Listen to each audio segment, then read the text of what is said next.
Bom dia, amada igreja. Saúdo a todos com a graça e a paz de Jesus Cristo, nosso Senhor. A Ele a honra, a glória e o louvor nessa manhã, nesse dia que Ele preparou para nós estarmos aqui, para o adorarmos em espírito e em verdade. Meus irmãos, abram por gentileza a palavra do Senhor na carta do apóstolo Paulo aos Romanos, capítulo 9, versículo 30. Carta do apóstolo Paulo aos Romanos, capítulo 9, versículo 30. Eu vou fazer uma leitura do versículo 30 até o 33. Diz assim a palavra do nosso bondoso Deus. Que diremos, pois? Que os gentios que não buscavam a justificação vieram a alcançá-la, todavia que decorre da fé. E Israel, que buscava a lei de justiça, não chegou a atingir essa lei. Por quê? Porque não decorreu da fé, e sim como que das obras. Tropeçaram na pedra de tropeço, como está escrito: eis que ponho em Sião uma pedra de tropeço e rocha de escândalo, e aquele que nela crê não será confundido. Senhor, louvado seja teu nome, Deus. Traga-nos, Pai, por amor ao teu santo nome, para a tua glória, a iluminação a nós. Queremos entender este texto e exaltar teu santo nome. Pedimos em nome de Cristo Jesus. Amém. Meus irmãos, são muito conhecidas entre nós a fixação das 95 teses de Martinho Lutero na porta do castelo de Wittenberg, em 31 de outubro de 1517. O que poucos sabem de nós protestantes é que 6 meses depois ocorreu um grande e importante debate que ficou conhecido como o debate de Heidelberg, ocorrido na congregação de Heidelberg em 25 de abril de 1518. Lutero, naquela ocasião, ele propôs uma distinção entre a teologia da glória e a teologia da cruz. A teologia da glória, segundo Lutero, eram aquelas inovações, invenções da igreja para tentar conduzir os homens até Deus. Lutero dizia, isso é uma inovação. E ele então ilustrava aquilo, trazendo à baila a Torre de Babel. Aquela construção que era uma espécie de uma pirâmide que, segundo os arqueólogos, era um zigurate que não chegava ao máximo de 30 metros de altura. Mas o intuito deles foi conduzir os homens até os céus pelos seus próprios esforços. Lutero dizia, assim tem conduzido a igreja. Quando a igreja ela tenta inovar, quando a igreja tenta inventar coisas que não estão revelados nas Sagradas Escrituras. Ele dizia, isso é para a glória dos homens e não para a glória de Deus. Já a teologia da cruz, dizia Lutero, é aquilo que o próprio Deus criou, é aquilo que o próprio Deus revelou para a nossa salvação. É o próprio Deus encarnando, o Emanuel, o Deus conosco. E ele ilustrava com a escada de Betel, aquela escada que foi feita pelo próprio Deus, aonde o próprio Deus descia e subia, dizendo, isso veio das mãos do nosso Senhor. E por que eu estou dizendo isso, meus irmãos? Porque o texto que nós vamos meditar agora, de Romanos, claramente nós vemos que Israel rejeitou a palavra de Deus. Israel rejeitou o método de Deus, criando os seus próprios meios, seus próprios métodos para chegar até os céus. Se o debate de Heidelberg tivesse ocorrido no século I, certamente os ortodoxos iriam acusá-los de estarem promovendo teologia da glória para a sua própria glória, em detrimento da teologia da cruz. Então, o que nós veremos nesta manhã? O título da minha mensagem é: não rejeite a palavra de Deus. Não rejeite a palavra de Deus, assim como muitos israelitas fizeram naquela época. E nós vamos ver esse texto bíblico em 3 pontos. O primeiro ponto está no capítulo 9, versículo 30, ao versículo 4 do capítulo de número 10. Israel rejeitou a salvação pela graça. Se fosse na época da reforma, diríamos, Israel rejeitou o sola gratia. É isso que eles fizeram. Irmãos, existe apenas neste mundo duas religiões: a religião das obras e a religião da graça, a teologia da glória e a teologia da cruz. Vocês podem pesquisar que todas as religiões, com exceção do cristianismo, todas elas ensinam a salvação pelas obras, a salvação por algo que nós fizemos, por alguma conquista, por algum mérito. E somente o cristianismo ensina que a salvação, ela se dá pela graça. E Israel rejeitou isso. Vejam como que o texto bíblico, ele começa no versículo 30. O apóstolo Paulo, ele começa com uma pergunta: que diremos, pois? Que poderia ser traduzida assim: qual a conclusão que nós podemos chegar de tudo que eu falei até aqui? Paulo falou várias coisas. Paulo, no capítulo de número 9, ele levantou uma tese. A tese dele é: nem todos os de Israel são de fato israelitas. A ideia de Paulo, pelo Espírito de Deus, é que no meio da nação de Israel, dentre o povo de Israel, existem aqueles que o Senhor escolheu, aqueles que são os filhos da promessa, e ele provou isso. Ele disse que Deus escolheu Isaac e não escolheu Ismael, que Deus escolheu Jacó e não escolheu Esaú, e ele ainda levantou um questionamento. Ele disse: há injustiça da parte de Deus?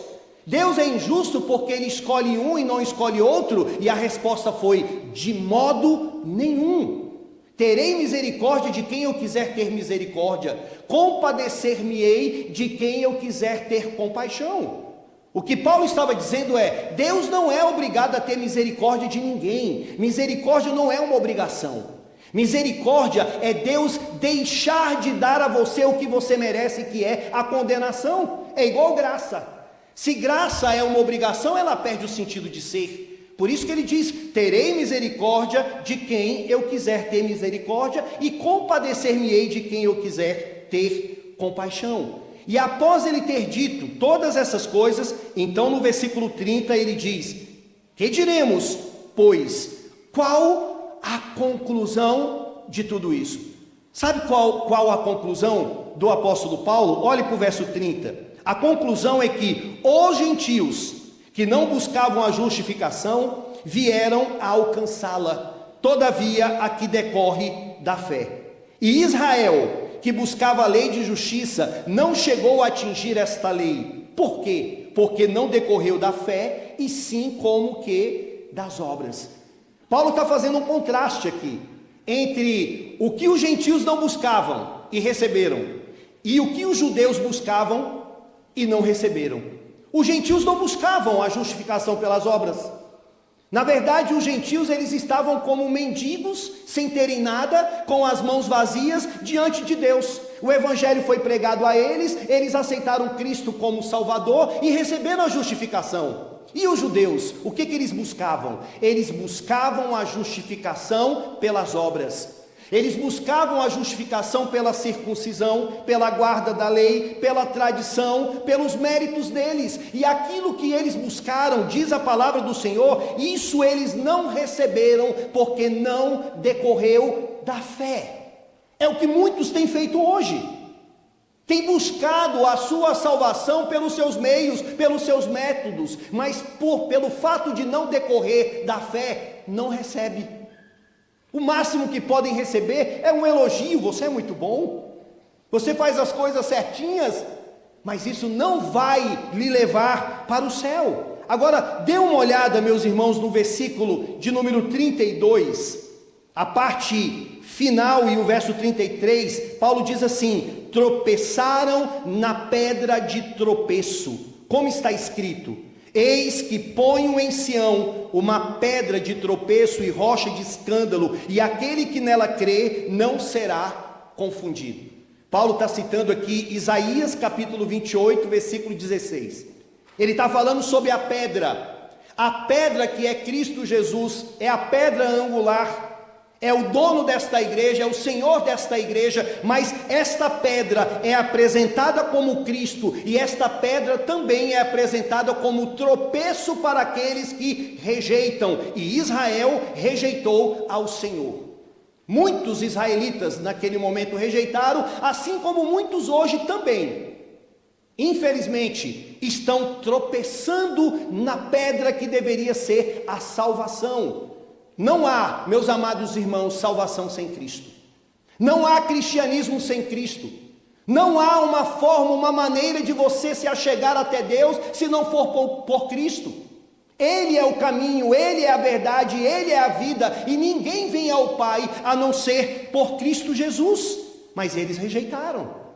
E aí Paulo, no capítulo 10, versículo 1, ele traz um testemunho. Olhe para esse versículo.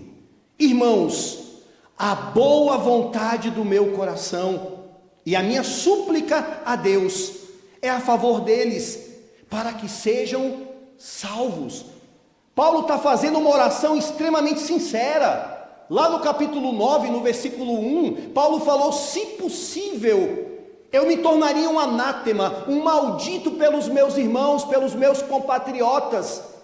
Mas os compatriotas de Paulo, os judeus que tiveram tantos privilégios, que viram tantas coisas que nós não vimos, eles rejeitaram o Senhor. E Paulo ora a favor deles para que sejam salvos, porque eram incrédulos, tinham um coração endurecido. Olhe para o verso 2: porque lhes dou testemunho de que eles têm zelo por Deus, porém não com entendimento. É possível uma pessoa ser zelosa, ser sincera, mas está completamente equivocada, 100% sincera, 100% equivocada, e o inferno estará cheio, repleto de pessoas sinceras, de pessoas que achavam que estavam fazendo o correto, mas que não tiveram o entendimento correto, e por isso foram para o inferno. Não basta sinceridade, você tem que ter o entendimento correto, o entendimento de que a salvação, ela ocorre somente por intermédio de Cristo Jesus, não é do seu jeito, é do jeito do Senhor. Olhe para o verso 3: porquanto, desconhecendo a justiça de Deus e procurando estabelecer a sua própria, não se sujeitaram a que vem de Deus. Rejeitaram o método de salvação do Senhor e criaram a sua própria, porque o fim da lei, diz o verso 4, é Cristo para a justiça de todo aquele que nele crê.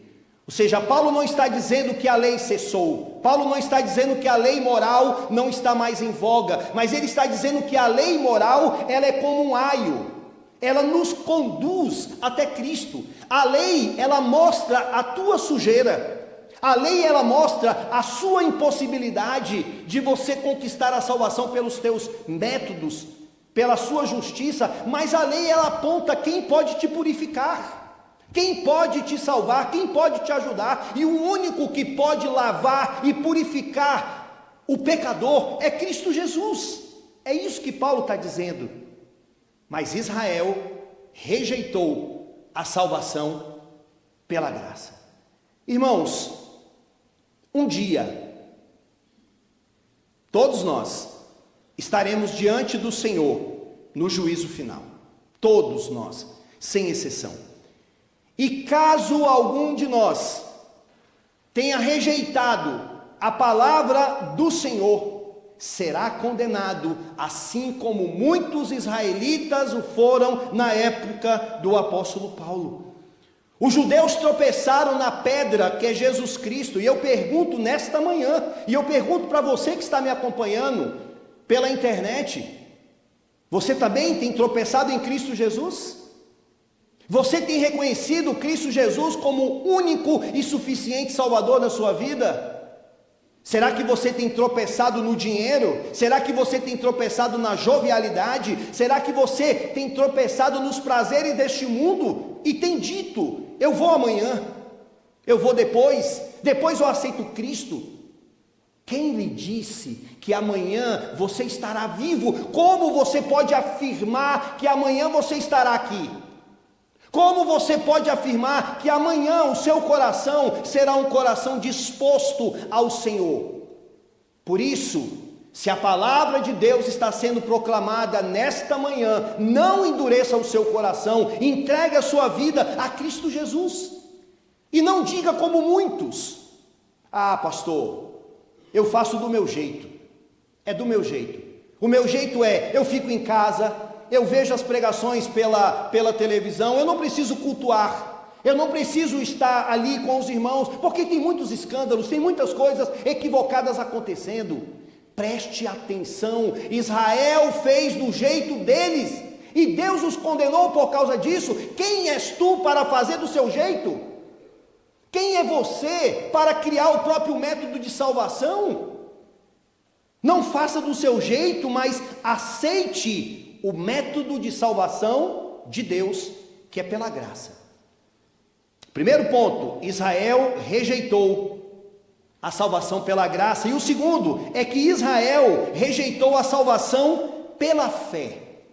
Um dos slogans da reforma protestante era sola fide, somente a fé. Não é fé mais obras, não é fé mais alguma coisa, não é fé mais uma muleta qualquer, é somente a fé em Cristo Jesus. Mas muitos israelitas, eles achavam que poderiam ser salvos guardando a lei, pelos seus próprios méritos. Meus irmãos, o erro não está na lei, o erro está em quem quer guardar a lei para ser salvo, porque não vai conseguir. Adão tinha capacidade, nós teremos capacidade na glória, mas hoje não. Tiago é muito claro quando ele diz que aquele que quiser guardar a lei e tropeçar em um só ponto, torna-se culpado de toda ela.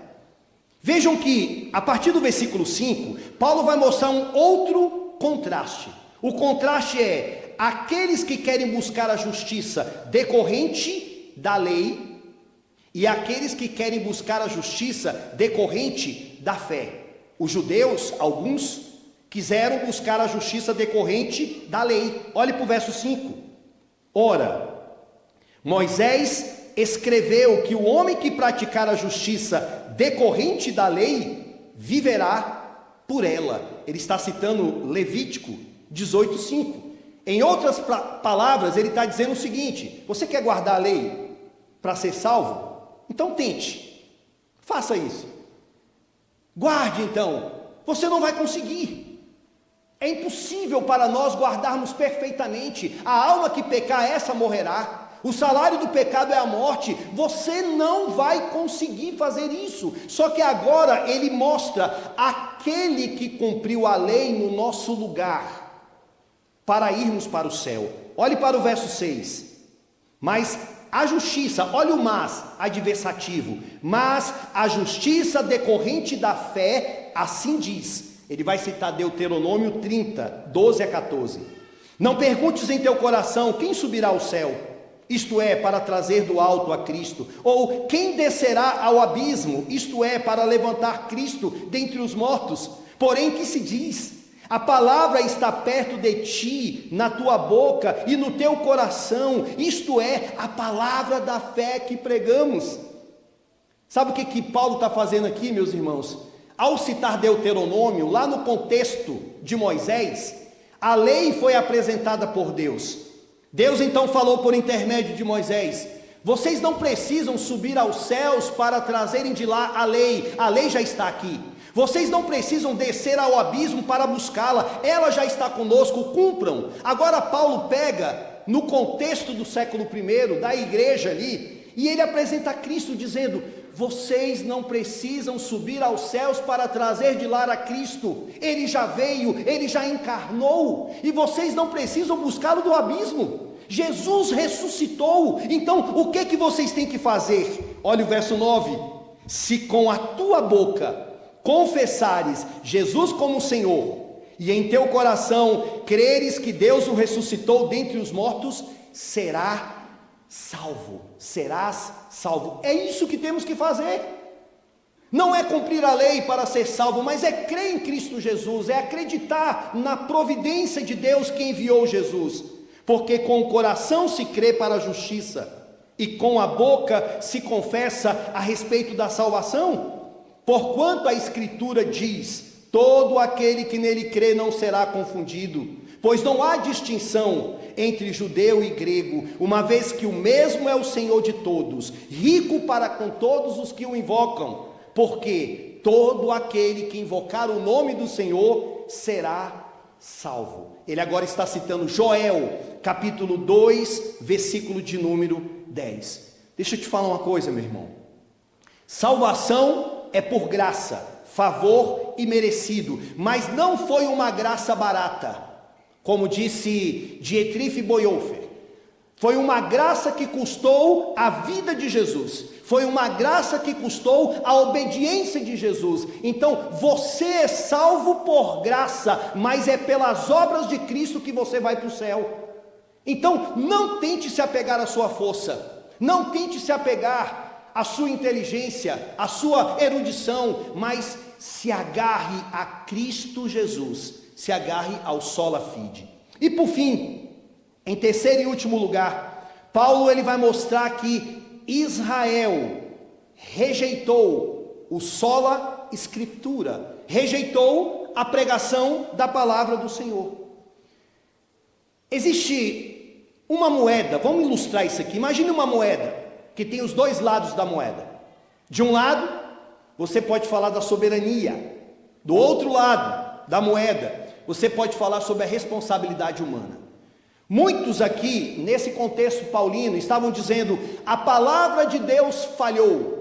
Vejam, há promessas para os judeus se converterem, mas eles não estão se convertendo. A maioria das conversões está ocorrendo entre os gentios. Então Paulo falou: sabe por que isso está acontecendo? Um lado da moeda, Deus é soberano, Ele escolhe quem Ele quer. Ele escolheu Isaac e não Ismael, Jacó e não Esaú. Isso está acontecendo porque Deus quer que seja assim. Mas o outro lado da moeda, sabe por que está acontecendo poucas conversões entre eles? Porque eles são responsáveis pela sua rejeição. A palavra de Deus foi pregada a eles e eles rejeitaram. Eles ouviram o evangelho, mas eles rejeitaram a Cristo Jesus. É isso que Paulo vai mostrar a partir do versículo 14. Olhe para o verso 14. Como, porém, invocarão aquele em que não creram? E como crerão naquele de que nada ouviram? E como ouvirão se não há quem pregue? E como pregarão se não forem enviados? Como está escrito: quão formosos são os pés do que anunciam coisas boas. Nós usamos esse texto aqui em conferências missionárias, não é errado, para evangelização, para missões, mas muitas das vezes nós nos esquecemos que ele está dentro de um contexto, e o contexto é: Israel ouviu a pregação do evangelho. Israel, Deus levantou os profetas para pregar a eles, Deus levantou os apóstolos para pregar para eles, mas eles rejeitaram. Ou seja, há um contexto de que a palavra foi. Olha o versículo 16: mas nem todos obedeceram o evangelho, pois Isaías diz: Senhor, quem acreditou na nossa pregação? Desde a época de Isaías a palavra foi pregada e muitos deles rejeitaram. Aí Paulo diz no verso 17: e assim a fé vem pela pregação, e a pregação pela palavra de Cristo. A pregação que levanta defuntos, a pregação que levanta mortos espirituais, é a pregação que fala de Cristo, que anuncia Cristo. O Deus que predestinou pessoas, Ele predestinou também o meio dessas pessoas serem alcançadas. Elas são alcançadas pela pregação, pela palavra de Cristo. Pregação que não fala de Cristo é balela. Pregação que não fala de Cristo é para massagear ego de pessoas. A pregação que transforma, que muda, que leva para o céu é a pregação que anuncia o Cristo encarnado, o Cristo que morreu, o Cristo que ressuscitou e o Cristo que vai voltar. É Ele sim que muda e transforma a vida das pessoas. Por isso que Paulo diz no verso 18: mas pergunto, porventura não ouviram? Sim, por certo. Por toda a terra se fez ouvir a sua voz e as suas palavras até aos confins do mundo. Pergunto mais: porventura não terá chegado isso ao conhecimento de Israel? Moisés já dizia: eu vos porei em ciúmes com um povo que não é nação, com gente insensata eu vos provocarei a ira. E Isaías a mais se atreve e diz: fui achado pelos que não me procuravam, revelei-me aos que não perguntavam por mim. Quanto a Israel, porém, diz: todo dia estendi as mãos a um povo rebelde e contradizente. Israel rejeitou a palavra de Deus. E você? E vocês? A palavra do Senhor está sendo proclamada. Nós estamos vivendo períodos difíceis, conturbados, mas a palavra do Senhor ainda está sendo pregada, anunciada. Ainda existem os remanescentes fiéis, pessoas que ainda têm pregado e anunciado a verdadeira pregação, o Evangelho de Jesus Cristo, mas muitos estão rejeitando, e naquele grande dia de prestação de contas, não poderão falar: eu não ouvi. Você ouviu, a palavra está sendo pregada. Meu irmão, Israel rejeitou a salvação pela graça. Israel rejeitou a salvação mediante a fé. Israel rejeitou a palavra de Deus. A graça é Cristo, a fé é Cristo, a palavra é sobre Cristo. Se Deus falou contigo hoje, venha para o Senhor. Se você já é do Senhor, permaneça até o fim. Não largue Cristo por nada. Amém, meus irmãos? Senhor, obrigado, Pai, pelo privilégio que temos de ouvirmos a Tua palavra. Obrigado por este culto que nós estamos prestando ao Senhor, Deus. Receba a glória, Pai amado, do começo ao fim. Esta é a oração que fazemos no nome do Teu Filho amado, o centro da mensagem e o centro desta igreja. Amém.